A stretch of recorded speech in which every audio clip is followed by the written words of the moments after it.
1998, a young Darren Howard walks into my office and says, "Sure, there's a guy at church that I've met that I think you ought to interview, but I don't want to interview him because I don't want to, if we don't hire him, I don't want to kill the relationship I've got."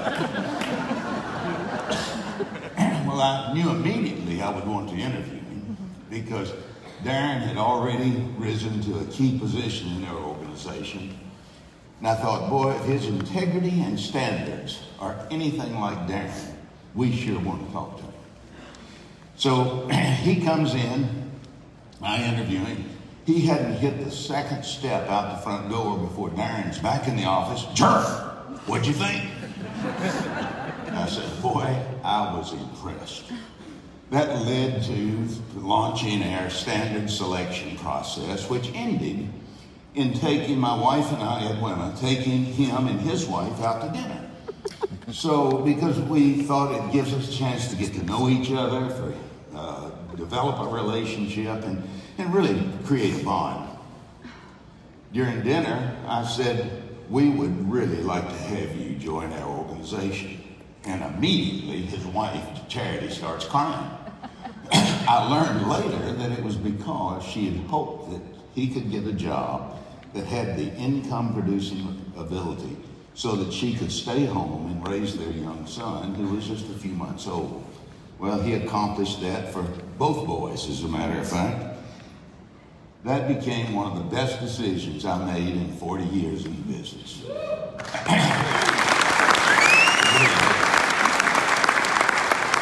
First year out of the box, walks across the stage as an award winner. He repeated that consistently for the next 10 years. One of those years being one of the top 3 salespeople in the world. One of those years he was a top trainer in the world. He raised the bar in our organization. All of a sudden, man, people's standards went higher. We got better. Absolutely the most committed, goal-oriented person I've ever worked with. Age 24, we bought Northwest Arkansas. So I took him to Northwest Arkansas with the intent of managing that territory, a part of which was Walmart. Walmart at the time was doing 1, sometimes 2 classes a year. He moved that to the point they were doing 8 to 10 classes a year. Recently, this year, Walmart's created a celebration to honor him for having developed and trained over 10,000 of their associates.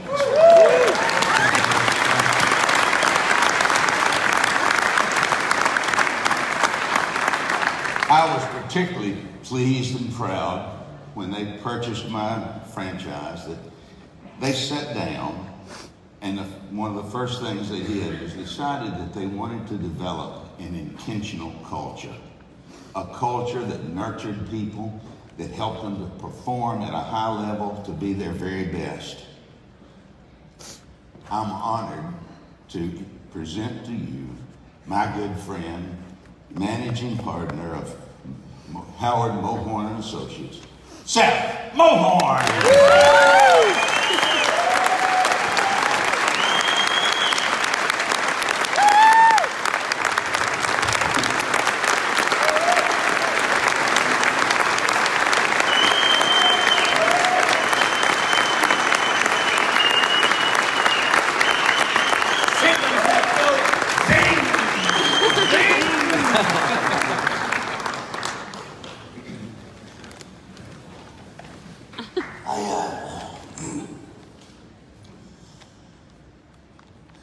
Joking with George just yesterday. I said, hope I can control my emotion. Because literally, this week my emotions have just been on a roller coaster. And to have Jerry come in and introduce me 10 years ago this week in Acapulco, I had the privilege to introduce my mentor in this business, Jerry Wilson, to deliver what I thought was going to be his last presentation from the big stage at a convention for Carnegie. And I'm thankful for God that that wasn't your last one. That was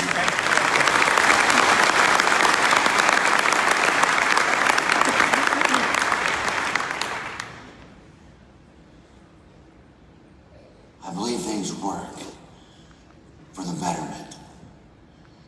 I believe that things don't happen because of happenstance. I'm convicted by my faith that God works in mysterious ways. And in that being said, I find it amazing that we can come together as a group from around the world, that we have no communication with different speakers, and that the genesis of every presentation delivered can relate to what it is I'm going to share. And I don't believe that happens because it happens. I'm a person that correlates dates with events. For instance, March 21st is my youngest son Eli's birthday. October the 8th is my oldest son Ian's birthday. July 5th is my wife Jerry's birthday. December 29th, this year will be our 26th wedding anniversary. August the 15th, 1998, Jerry, is the day you made that offer to me. And I'm appreciative of that. Thank you.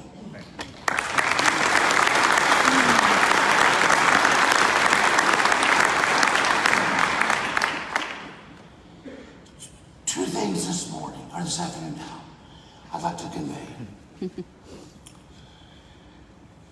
We can go 5 miles down the road to Epcot, and we can take a tour around the world. And yet at the end of that tour, I'm not real sure we have a lot to show for it, other than probably less money in our accounts. Or we can work collectively as one from around the world to create life-changing impact.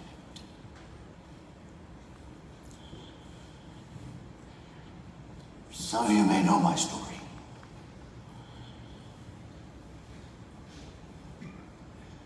March the 20th, 5 years ago, my voice cracked. 3 weeks later, April the 4th, I was told I had cancer, that it was stage 4, and that they needed to do surgery. Fast forward several years. I was told I had a tumor. I was told that the cancer had continued to manifest itself. I was told I was going to need another surgery. And in my first surgery, in my business, your business, our ability to speak and communicate is vitally important. Well, they cut my vocal cord in the first surgery. And that's why I sound the way I do now, because I have one vocal cord that works, one that's a plastic insert that doesn't function. With my second surgery, though, they said, go home and get your affairs in order. We're not real confident that we're going to be able to see this through. I had a great doctor. He told me that. Now think about that. How many doctors would sit across the table from Mark and say, you know what? I'm fallible because I'm human. They did the surgery. I had a tumor at the base of my skull, close to my spine. The specific surgery they did on me had only been performed 7 times, globally. So I went in that operating room that morning, and they cut me from behind my ear, down my throat, and then sawed me through my jawbone, dislocated my jaw at my ear, cut underneath my tongue so they could separate my tongue. And then they just laid that flat out on the table, like that, so in hopes they could get to the tumor, the base of my brain. I woke the next morning with a feeding tube out of my nose.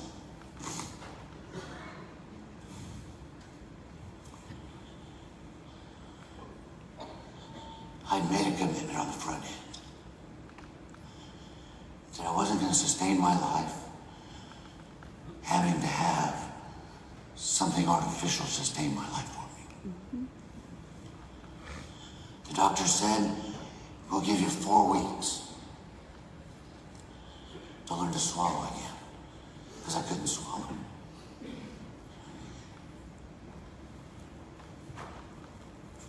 Multiple appointments. January 19th, 2017.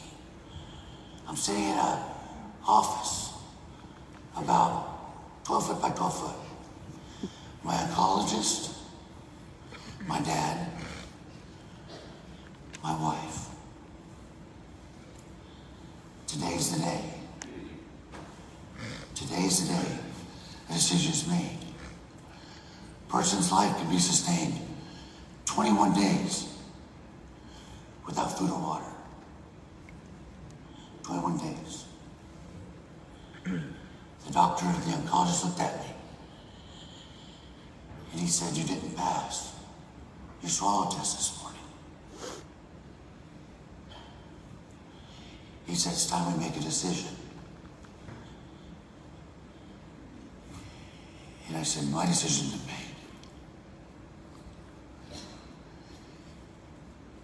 There was one other person in that room.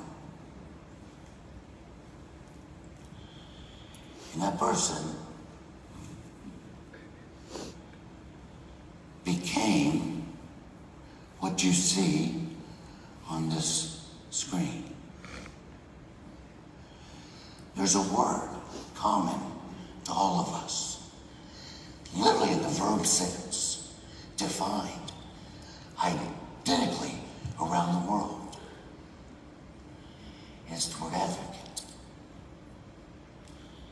And this other woman in that room that day, Holly, became my advocate. What she did was she spoke on my behalf. She stood up for me and she said, Seth, I believe I can help you learn to swallow again.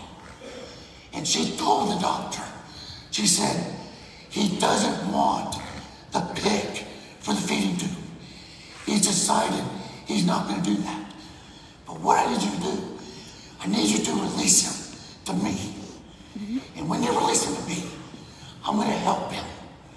I'm going to work strategies with him to help him, Jonathan, learn how to swallow again. And you know what?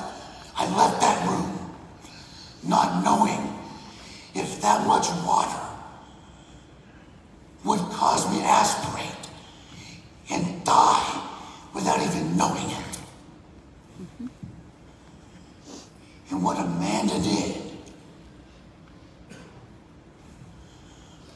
with the help of my wife, those of you in this room who prayed for me, sent me cards, words of encouragement, as advocates for me. She pushed me, not because I was impatient. She didn't push me because I had a chart that said I couldn't do it. She pushed me because she said, Seth, I know who you are. I've seen you fight through your other 2 surgeries. I know that if I give you strategies, you will do what it is I'm asking you to do. She said, I believe in you.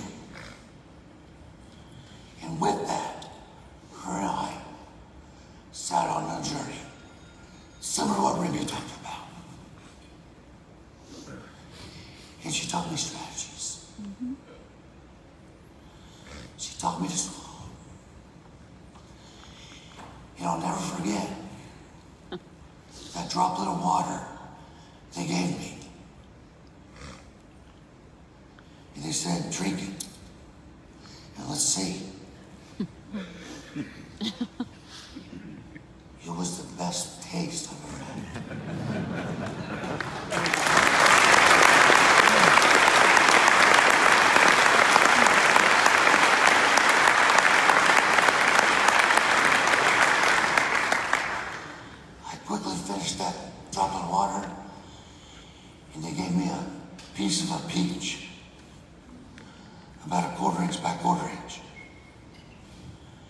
And that was the first real food I had had in almost 9 weeks.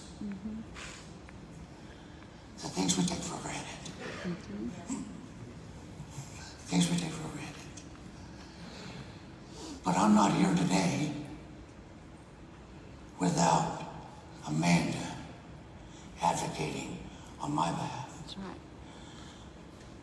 And I'm not talking about anything as a collective group we don't know about. As I alluded to, we've heard stories this whole week about what I'm talking about.